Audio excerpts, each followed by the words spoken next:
वालेकुम, क्या हाल है आप सबका। उम्मीद है कि आप सब ठीक होंगे और मुझे भी दुआ में याद करते होंगे। जैसा आज English inter part 1 English book 1 का चैप्टर नंबर 11 मैंने पहले ट्रांसलेशन इसकी करवा दी थी। आज मैं इसके क्वेश्चन आंसर आपको करवाऊंगा और उस क्वेश्चन आंसर के साथ मैं उसकी आपको ट्रांसलेशन भी बताऊंगा। क्वेश्चन की translation chapter number 11 I have a dream. ये मार्थर किंग लोथर ने लिखी थी ये स्टोरी। इसकी जो ट्रांसलेशन है वो मैं इसके डिस्क्रिप्शन में इसका लिंक दे दूंगा और बाकी जो मैंने वो पोस्ट कर दी हुई है अपने चैनल पे प्लेलिस्ट के अंदर, आप जाकर वो देख सकते हैं। अब मैं आज आपको इसके क्वेश्चन आंसर करवाऊंगा। तो आज ये वीडियो इसके क्वेश्चन आंसर की होगी। इसके बाद जो अगला जो होगा चैप्टर, उसके हिसाब से फिर उसकी ट्रांसलेशन, फिर उसके क्वेश्चन आंसर, उसकी ट्रांसलेशन। हमारे चैनल को सब्सक्राइब कर दिया करें। चलें आज बुक पे चलते हैं, मैं आपको बताता हूँ क्वेश्चन के आंसर क्या है। जी स्टूडेंट, जैसा कि ये आंसर दिस फॉलोइंग क्वेश्चन, ये इसके क्वेश्चन आंसर हैं। टोटल ये 10 क्वेश्चन हैं इसके। ये मैं फर्स्ट क्वेश्चन से शुरू करूँगा, फिर मैं इसकी ट्रांसलेशन बता के इसका आंसर बताऊँगा, फिर आंसर की ट्रांसलेशन बताऊँगा। ठीक है स्टूडेंट्स। ये what was the case of Negroes discontentment. इसका मतलब कि स्याह फार्मों की बेइत्मीनानी की क्या वजह थी। जो स्याह फार्म थे, जैसा मैंने पीछे आपको ट्रांसलेशन में बताया था ना स्टूडेंट, स्याह फार्म क्या थे, उसकी बेइत्मीनानी की वजह क्या थी उसकी। ये इसका आंसर ये होगा कि स्याह फार्मों को सफ़ेद फार्मों से अदाना समझा जाता था। मतलब कि उनको उनसे कमतर समझा जाता था, उन्हें ग़ुलाम बना लिया जाता था, उन्हें मसावी हकूक़ हासिल ना थे और उन उन उन चीज़ों पर उन्हें बेइत्मीनानी पैदा उनको कोई इत्मीनान हासिल ना था। मतलब कि जो स्याह, मतलब कि जो गोरे थे, वो जो काले थे उन पर उनको कोई हकूक़ देती नहीं थे हुकूमत, ना उनको सही मसावी हकूक़ देती, सब उनके साथ बहुत बुरा करते थे स्टूडेंट्स। तो इसका जो होगा आंसर वो ये होगा, दी Negroes was considered to be इन्फीनियर, मतलब अदाना समझा जाता था, टू द वाइट मैन, सफ़ेद आदमी। They were made slaves, they could not have equal rights, उनको उनके मसावी हकूक़ नहीं मिलते थे। बस आपने ये कर देना है। उसके बाद question number 2, what are the qualities of veterans of creative suffering. ये क्वेश्चन बहुत इंपॉर्टेंट है स्टूडेंट्स। इसका मैं आपको बताता हूँ इसका मतलब क्या है। इसका मतलब है कि नित्य नई अजियतों को झेलने वाले आजमूदा कार सिपाहियों में क्या खूबियाँ थी। नित्य नई मुश्किलों को झेलने वाले veterans of creative suffering Karsaz सिपाहियों की क्या खूबियाँ थी। इसका आंसर ये होगा, वो बहादुर आदमी हैं, वो सज़ा बेजुर्म और ख़ता का ज़रिया निजात समझते थे, अपने हकूक़ के लिए लड़ते थे। मतलब कि जो काले थे, मतलब कि ब्लैक मैन, वो अपने हकूक़ के लिए लड़ते थे। उनको कमतर दाना समझा जाता था, मगर वो अपने हकूक़ के लिए लड़ते थे और उनको उनके हकूक़ मिलने चाहिए थे। ये इस चैप्टर में बताया गया है, तो इस पर ही बहस हो रही थी ये कि उनको उनके मसावी हकूक़ मिले। तो इसका आंसर ये होगा, the there are brave man, वो एक बहादुर आदमी थे। They can thick and unearned, वो बेजुर्म ख़ता, सफरिंग मतलब सज़ा मुसीबत, is redemptive, they fight and their rights are do not blow down, उनको उनके हकूक़ मुकम्मल तौर पर नहीं मिलते थे, तो इसलिए वो बहुत परेशान थे और अपनी ज़िंदगी मतलब मुश्किलों में गुजार रहे थे। ऐसा नहीं होना चाहिए। वहाँ की तो हुकूमत भी इन पे बहुत जुल्म करती थी, मैंने ट्रांसलेशन में आपको बताया हुआ है। तो क्वेश्चन नंबर 3 होगा इसका, मार्टिन लूथर जूनियर का क्या सपना है। ये मतलब कि व्हाट इज़ ड्रीम, उनका क्या सपना था मार्टिन लूथर किंग। ये जो ये इनका सपना मैंने आपको जैसे बताया था, ये ब्लैक मैन थे, इनका ये सपना था कि काले और हुकूमत हमें पूरे हकूक़ दे, हम भी इंसान हैं, हमारी भी ख्वाहिशात हैं। तो ये बंदा ना, इसने जब पास करवाया था ये अपना, तो ये जो इसने जो कामयाबी ये कर रहा था, मतलब कि जिस वो जो मेहनत कर रहा था उसको इसका सिला एंड पे मिला है और कालों को उनके हकूक़ हासिल हो गए थे। तो ये बंदा कहता है कि इसका ख्वाब ये था कि एक दिन आएगा जब हुक्मरान और सब मुसलमान बहन भाइयों की तरह आपस में रहेंगे, कोई लड़ाई झगड़ा नहीं होगा।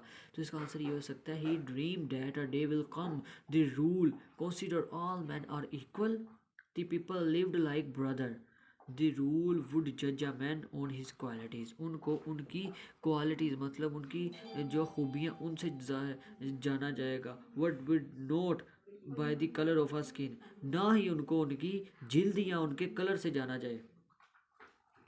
What should be the faith of Negroes, सियाह फामों का क्या अकीदा होना चाहिए, मतलब कि सियाह फामों का क्या अकीदा होना चाहिए। अकीदा, उन्हें अकीदा रखना चाहिए कि वो बेजुर्मों ख़ता का ज़रिया निजात हैं। उन्हें मालूम होना चाहिए कि उन्हें एक अजीम मकसद के लिए अजियत दी जा रही है, कि वो काले हैं, इन पर उनको अजियत दे देते थे।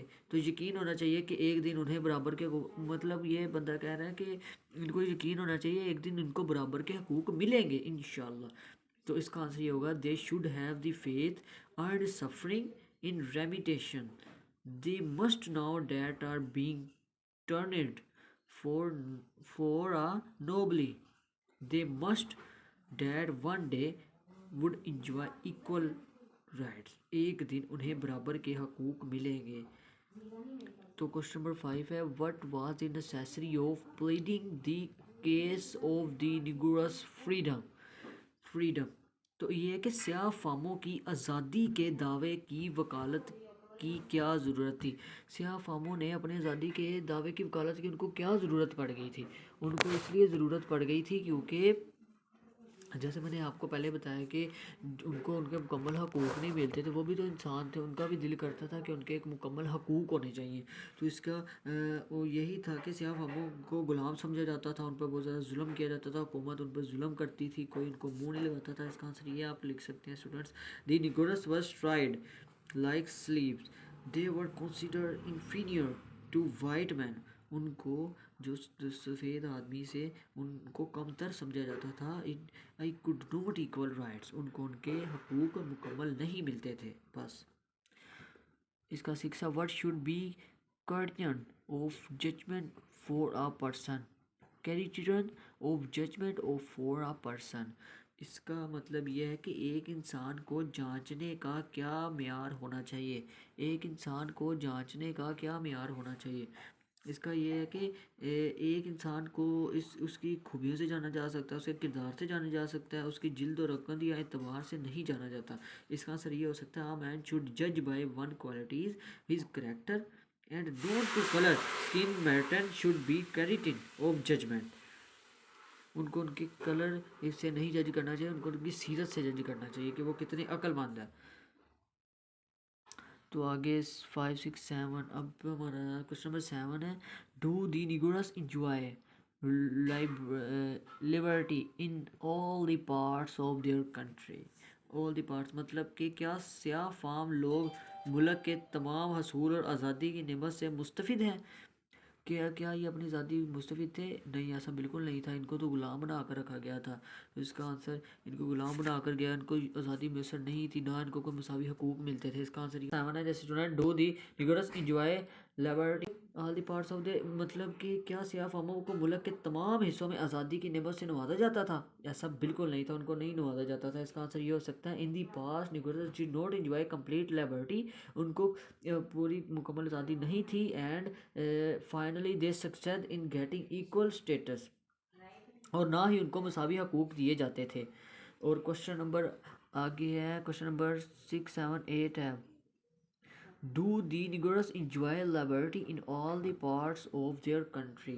All the parts of their country मतलब कि मुल्क के कौन से हिस्सों में स्याह फाम वहाँ इकट्ठे हुए, कि जब उसने वो तकरीर करनी थी ना कि कौन हमें बराबर सबको हकूक़ देने चाहिए, तो मुल्क के कौन सी जगह से स्याह फाम वहाँ पे इकट्ठे हुए थे।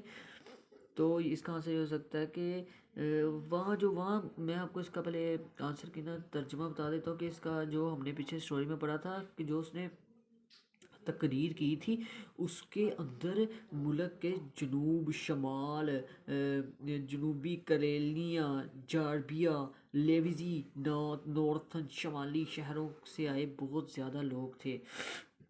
तो इसका आंसर ये हो सकता है, they come from parts of country, different parts of country in Mississippi Alabama, South Carolina and Louisiana. जी स्टूडेंट्स, अब write down this song in your own words, मतलब कि आज़ादी के गीत को अपने अल्फाज में लिखिए। ये इतना इम्पोर्टेंट नहीं है, अगर आप क्या लिख सकते हैं इसमें कि मेरे अल्फाज हैं कि आज़ादी का गीत ये है कि मेरा मुल्क आज़ाद है, हसीन है, सरजमीन है, खूबसूरत है, ये मेरे मैं इसमें रहकर आज़ाद हूँ, वो उस पर ये गीत लिखना है। तो आप ये लिखेंगे तो इसका आप ये कर सकते हैं, he is the song written on words my country sweet land and everything is beautiful songs and land of my father ETC। और क्वेश्चन नंबर 10 है what the effect of their repetition of word, मतलब अल्फाज के तकरार बार बार से क्या असरात मुरतब होते हैं, इसके क्या असरात मुरतब होते हैं, इफ़ेक्ट असरात। बुनियादी तौर पर यह सबक एक तकरीर है, मतलब कि अब इसके असरात पूछा है, ये ज़्यादा इम्पोर्टेंट नहीं है। अब इसके क्या असरात हो सकते हैं, जैसे इसका मकसद हो मरहूज़ खातिर रखते हुए, हम इसको मरहूने खातिर रखते हुए ये सोच सकते हैं कि खुश और जज्बे के हामिल अल्फाज की तकरार किया ये करता है। बुनियादी तौर पर यह सबक एक तकरीर है ETC। और इसका जो आंसर होगा तो वो ये होगा कि basically in the lesson of speech its main purpose to rise spirit खुशी and enthusiasm वलवला among the people लोगों में, and the word charged with thrill ववेला उन्होंने बचाया थ्रिल ववेला एंड पैशन जज्बा हिज ऑन हिज अफेक्ट उनके जो असर ऊपर मुरतब हुए थे उन पर। तो स्टूडेंट उम्मीद है कि आपको समझ आ गई होगी। मैंने 10 क्वेश्चन की मैंने इसकी तर्जमा और साथ इसको आपको एक्सप्लेन किया और मैंने आराम से एक्सप्लेन किया ताकि आपको समझ आ जाए। कोई मैंने ज़्यादा जल्दी नहीं किया। अगर आपको लगता है कि कोई गलती है या कुछ भी है तो आप मुझे कमेंट में बता सकते हैं। तो इंशाल्लाह इससे अगला जो चैप्टर होगा शॉर्ट सिलेबस के हिसाब से वो इंशाल्लाह जल्द अज जल्द वीडियो पोस्ट होगी। प्लेलिस्ट में जाया करें, हमारा चैनल सब्सक्राइब किया करें, लाइक किया करें, फ्रेंड्स को शेयर किया करें, अपना प्यार दिया करें। आपके प्यार का शुक्रिया। अब अल्लाह हाफ़िज़, मुझे इजाज़त दें।